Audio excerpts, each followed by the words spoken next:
esse man aqui, Aruba está sede de uma conferência dentro do reino, arriba é tópico de educação cultural na escola. Educação cultural é importante para o qual te desenvolvimento de humano e mais, bota mira que o foro internacional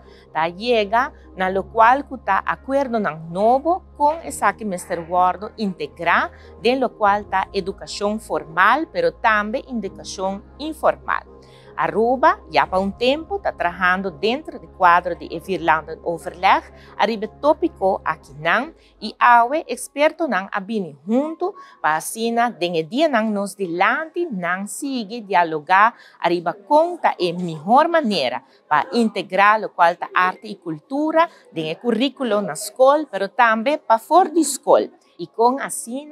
por já conscientizar full uma comunidade de importância que arte e cultura tem para assim por chegar a melhor desenvolvimento de nossa comunidade. De nossa parte, nós agradecemos cada de nós para tomar tempo para assim por atender que tópico aqui que está